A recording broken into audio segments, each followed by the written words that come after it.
तो चलिए बढ़ते हैं आज की कहानी की ओर। दोस्तों, आज मैं आपको अपनी एक ऐसी घटना के बारे में बताऊंगा जिसे सुनकर आपकी भी आंखें एक पल के लिए खुली की खुली रह जाएंगी, क्योंकि घटना है ही कुछ ऐसी जिसे कोई भी सुन ले तो वो बहुत चक्का रह जाए।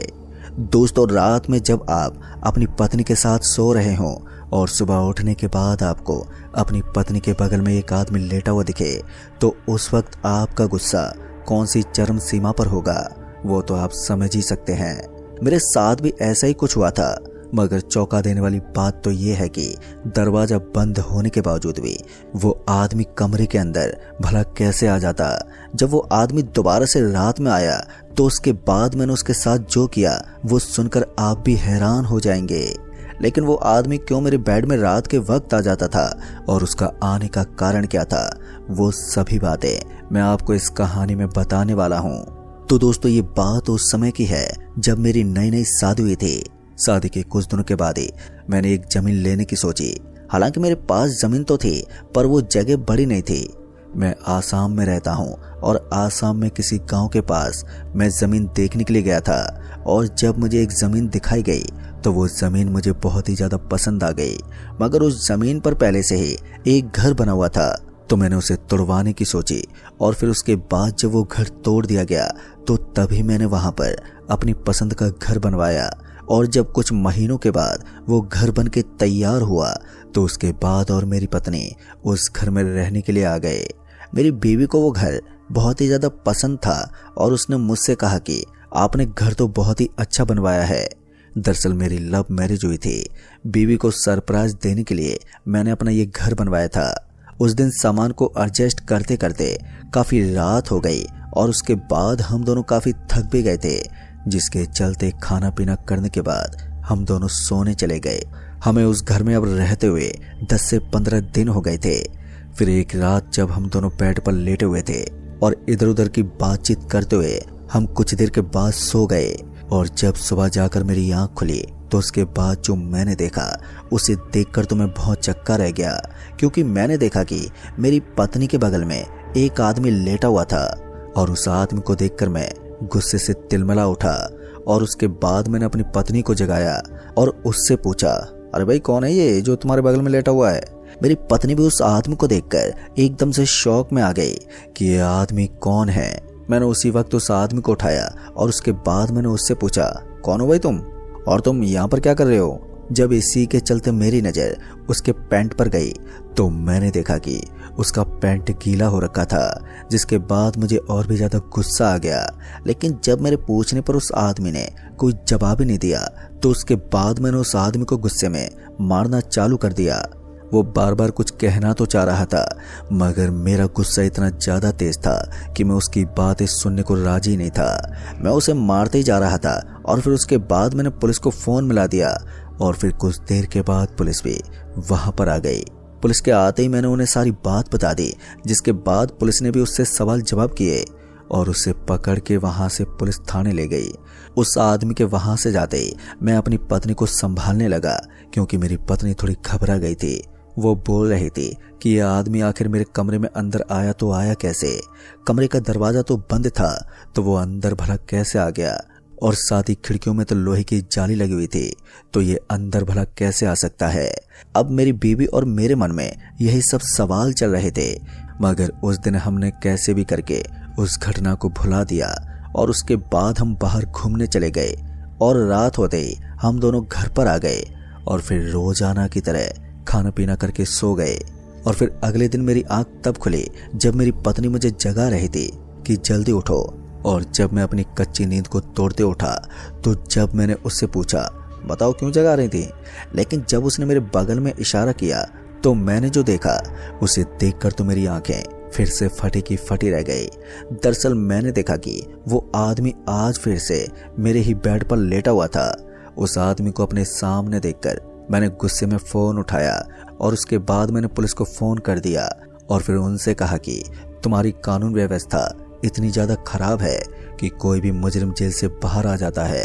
अब मेरे ये कहते ही पुलिस वालों ने कहा कि कौन सा मुजरिम?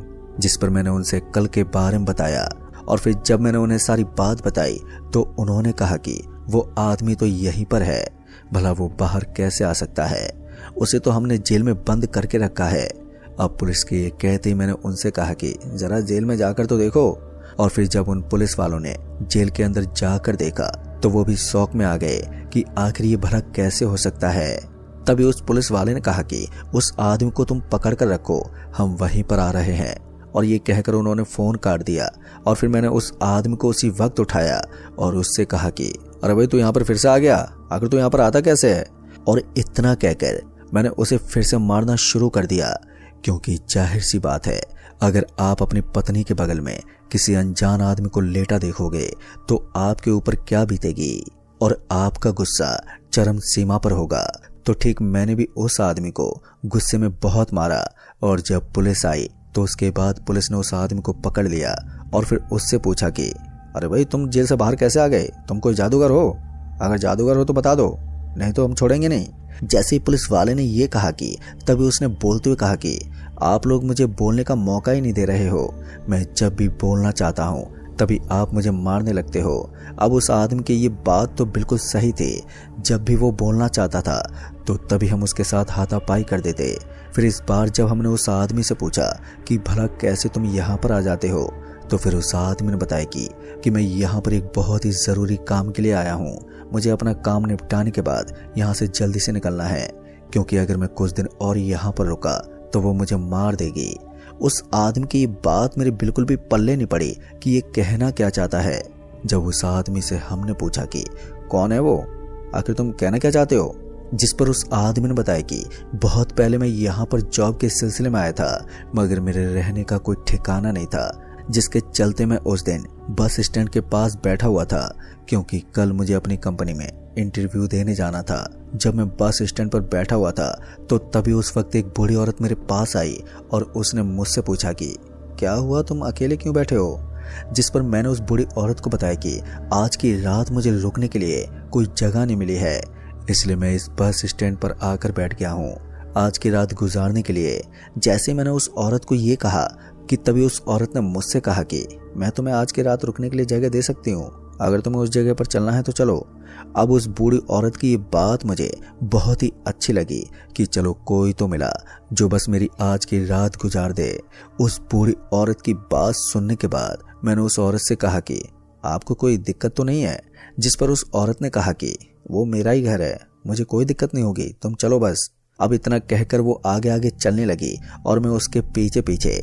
फिर जब कुछ देर के बाद मैं उस बूढ़ी औरत के घर पहुंचा तो मैंने देखा कि उसका घर बहुत ही बड़ा था। जब मैं उसके साथ घर के अंदर गया तो मैंने देखा कि उस घर के अंदर काफी पर्दे टंगे हुए थे। उन पर्दों को देखकर मुझे कुछ भी समझ में नहीं आया, क्योंकि वो पर्दे हर जगह पर लगे हुए थे। मैंने इतने सारे पर्दे आज तक किसी भी घर के अंदर नहीं देखे थे। दरअसल ये घर नहीं बल्कि हवेली टाइप का था। वो अंदर से बहुत ही आलीशान घर था। मैं उस घर को ही देख रहा था कि तभी उसी वक्त उस बूढ़ी औरत ने मुझसे कहा कि आओ मैं तुम्हें तुम्हारा कमरा दिखा देती हूँ।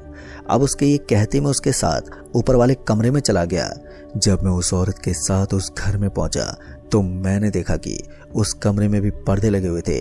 अब उन पर्दों को देखकर मेरे जहन में ये सवाल बैठ चुका था कि इन पर्दों के पीछे क्या है। उन पर्दों को देखकर मैंने सोचा कि मैं इस बूढ़ी औरत से ही पूछ लेता हूँ कि आखिर ये पर्दे क्यों लगे हुए हैं। अभी मैं उससे पूछने वाला था कि उससे पहले उसने मुझसे कहा कि इन पर्दों को हटाना मत, चाहे कुछ भी हो जाए तुम रात भर इस कमरे में ठहर सकते हो, बस इन पर्दों को हाथ मत लगाना। उसकी ये बात सुनकर जब मैंने उससे कहा कि क्यों, आखिर क्या है इन पर्दों के पीछे, जिस पर उसने कहा कि तुम्हें ये सब जानने की जरूरत नहीं है। उस वक्त मुझे उस बूढ़ी औरत की बात कुछ ठीक नहीं लगी। पता नहीं मुझे उस वक्त उस कमरे के अंदर एक अलग ही बेचैनी होनी शुरू हो गई। उस कमरे में पर्दे लगे होने के कारण मुझे घुटन सी महसूस होने लगी थी। अभी मैं उस कमरे में उन पर्दों को ही देख रहा था कि तभी उस बूढ़ी औरत ने मुझसे कहा कि तुम सुबह के वक्त यहाँ से निकल जाना। फिर उसकी बात पर मैंने भी हामी भर दी और उसके बाद वो उस कमरे से चली गई। अब उसके जाते मैं बाथरूम में जाकर फ्रेश हुआ और उसके बाद बेड पर आकर लेट गया, क्योंकि मुझे उस वक्त नींद आने लगी थी, जिस वजह से मैं सो गया। लेकिन जब मुझे आधी रात में एक अजीब सी घुटन होने लगी तो मैं आधी नींद को तोड़ते उठा। उठते मेरी नज़र कमरे में लगे हुए उन पर्दों पर गई। उन पर्दों को देखकर मुझे गुस्सा आने लगा था, क्योंकि उन पर्दों की वजह से मुझे काफ़ी घुटन हो रही थी। मैंने उस समय सोचा कि अभी मैं इन पर्दों को हटा देता हूँ और सुबह होते ही मैं इन्हें लगा दूंगा। अब यही सोचकर मैं बेड से उठा और खिड़की से एक पर्दे को हटाया। तो पर्दे के हटते ही जब मैंने देखा तो उसे देखकर तो मेरी आंखें फटी की फटी रह गईं, क्योंकि वहां पर्दे के पीछे एक लड़की की तस्वीर लगी हुई थी। वो तस्वीर नग्न अवस्था में थी। उसकी तस्वीर ऐसी थी कि कोई भी उसे देखकर कामुक हो उठता। उस तस्वीर को देखकर मेरे अंदर उत्तेजना पैदा होने लगी थी। मैं उसकी तस्वीर में इतना ज़्यादा मोहित हो गया था कि मैं आपको बता ही नहीं सकता। मगर जब मैंने और भी पर्दों को वहां से हटाया तो मैंने देखा कि वहां पर भी उस लड़की की ही तस्वीर लगी हुई थी। उस लड़की की तस्वीर ऐसी थी जिसे देखकर मेरी उत्तेजना और भी बढ़ती जा रही थी, मगर मैंने कैसे भी करके अपने आप को संभाल रखा था। लेकिन इसी बीच जब मैंने वहां पर लगे सारे पर्दों को हटाया तो उसके बाद मैंने देखा कि उन सभी पर्दों के पीछे एक ही लड़की की तस्वीर लगी हुई थी और उसकी हर एक तस्वीर नग्न अवस्था में थी। उन तस्वीर को देखकर मुझे बहुत ही अजीब लगा कि इस तरह कौन तस्वीरें खिंचवाता है। मेरे मन में भी उस तस्वीर को देखकर काफी सारे ख्याल चल रहे थे, मगर उस वक्त मैंने सोचा कि मुझे चुपचाप सो जाना चाहिए और फिर मैं इसी के चलते फिर से उन तस्वीरों पर पर्दा डालने लगा ताकि वो बुढ़िया मुझ पर चिल्लाए ना। यही सोचकर मैं उन सभी तस्वीरों पर पर्दा लगा ही रहा था कि तभी मैंने उस तस्वीर को ध्यान से देखा तो मुझे ऐसा लगने लगा कि वो लड़की मुझे ही देख रही थी। तो उस वक्त उसकी तस्वीर से मुझे उसकी आंखें झपकती हुई दिखी। उस वक्त मैं कुछ देर के लिए घबरा गया, मगर फिर जब दोबारा मुझे उस तस्वीर से कोई हलचल होते हुए नहीं दिखी तो मैंने उस पर्दे को वापस से लगा दिया। फिर जब मैंने उन सभी पर्दों को वापस लगा दिया तो उसके बाद मैं बेड पर आकर लेट गया और फिर मेरी आंख कब लग गई मुझे भी पता नहीं चला। फिर मेरी आंख तब खुली जब सुबह हो गई थी। मैं अपनी आंखों को मसलते उठा और उसके बाद जब मैं फ्रेश होने बाथरूम के लिए गया तो मैंने देखा कि पैंट गीला हो रखा था। मैंने अपनी पैंट को आज तक कभी भी इतना गीला नहीं देखा था। अपनी पैंट की हालत देखकर मुझे बहुत ही अजीब लगा कि ये भला कैसे हो सकता है। मुझे उस वक्त शरीर में थोड़ा दर्द भी महसूस हो रहा था, मगर इसकी वजह मेरी समझ में नहीं आ रही थी कि ये कैसे हुआ। उस वक्त तो मैंने इस चीज को अनदेखा करते हुए अपनी पैंट को चेंज कर लिया और उसके बाद मैं उस कमरे से बाहर आ गया। पर मुझे वो बूढ़ी औरत अब कहीं भी दिखाई नहीं दे रही थी, इसलिए मैं उस घर से निकल गया और पहुंचा मैं सीधा ऑफिस। मैं इंटरव्यू में पास हो गया और उसके बाद मैंने अपने रहने का इंतजाम भी कर लिया। पूरा दिन काम करने के बाद जब मैं रात को सोने के लिए लेटा तो उसके बाद मुझे तुरंत ही नींद आ गई और जब सुबह हुई तो मेरी आंख खुली। तो उसके बाद जब मैं उठा और अपने चारों तरफ देखा तो उसे देखकर मैं एक पल के लिए सदमे में आ गया, क्योंकि मैं उसी बूढ़ी औरत के घर में था और साथ ही मेरा पैंट भी सना हुआ था। मैं उस वक्त बहुत ही ज्यादा डर गया था। मैं कुछ भी समझ नहीं पाया कि मैं यहाँ पर कैसे पहुंचा। मैं उसी वक्त उस बूढ़ी औरत के घर से डरते डरते भागा और सीधा अपने रूम पर पहुंचा। रूम पर पहुंचते मैंने जल्दी से अपने कपड़े चेंज किए और उसके बाद मैं सीधा ऑफिस के लिए निकल पड़ा। ऑफिस पहुंचते मैं अपने केबिन में जाकर बैठ गया, मगर केबिन में बैठते ही मेरी हालत खराब होने लगी थी, क्योंकि मेरी घबराहट और भी बढ़ती जा रही थी। उस दिन मुझे ऑफिस में डर की वजह से बुखार भी आ गया था, जिस वजह से मैंने ऑफिस से छुट्टी ले ली और फिर उसके बाद मैं घर आ गया। घर आते मैं सीधा लेट गया और जब शाम को मेरी आंख खुली तो तब तक मुझे आराम हो चुका था, मगर मेरी बॉडी काफी ज्यादा दर्द कर रही थी, जिसके चलते जब रात हुई तो मैं फिर से सो गया। फिर जब मेरी आंख सुबह खुली तो मैंने फिर से अपने आप को उस बूढ़ी औरत के घर पे ही पाया और साथ ही मेरा पैंट भी पहले की तरह सना हुआ था।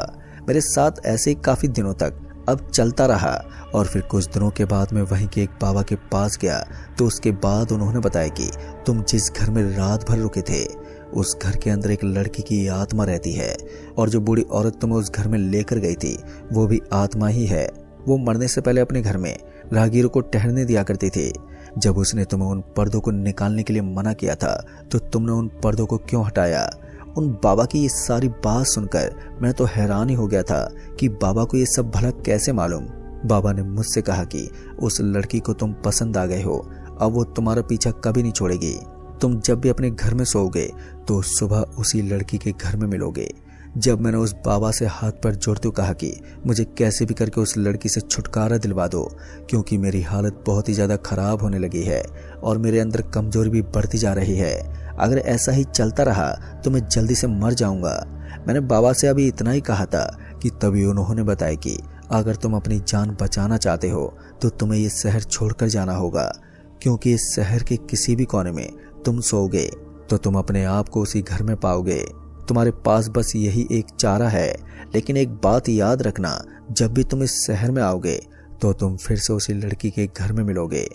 अब उन बाबा की ये बात सुनकर मेरी हालत तो खराब ही होने लगी। मैं कभी भी इस शहर में नहीं आऊँगा और उसके बाद मैंने उस दिन से ये शहर छोड़ दिया। मगर मेरा काम इतना ज़्यादा इम्पोर्टेंट था जिस वजह से मुझे यहाँ आना पड़ा। मुझे अपना काम निपटाने के बाद इस शहर से जल्दी निकलना है। पर आपने तो इस घर को तोड़ के बनवाया है, मगर फिर भी वो मुझे नहीं छोड़ रही है। दोस्तों, उस आदमी की बात सुनकर मैं और मेरी पत्नी सदमे में आ गए और उसकी बात सुनकर हमारे पसीने छूटने लगे। हम दोनों को अब इस घर में डर लगने लगा था। पुलिस वालों की भी हालत अब बहुत ही ज़्यादा खराब होने लगी थी। मगर पुलिस वालों ने जब उसके ऑफिस में फ़ोन मिलवाया और उसके बारे में पूछा तो ऑफिस वालों ने उस आदमी के बारे में बता दिया, जिसके बाद पुलिस वालों को भी उस आदमी की बात पर भरोसा हो गया और उसके बाद पुलिस वालों ने उस आदमी को छोड़ दिया। लेकिन दोस्तों, इसके साथ साथ मैंने भी उस घर को हमेशा के लिए छोड़ दिया, क्योंकि मुझे इस बात का डर था कि कहीं उस आदमी की तरह मेरे साथ भी ऐसा ना हो जाए। तो दोस्तों, इस कहानी में बस इतना ही। कहानी आपको पसंद आई हो तो वीडियो को लाइक शेयर कमेंट ज़रूर कर दें और साथ ही अगर आप चैनल पर नए हैं तो चैनल को भी सब्सक्राइब ज़रूर कर लें। जल्द ही मिलूंगा ऐसी एक और सच्ची घटना के साथ। तब तक के लिए बाय एंड टेक केयर।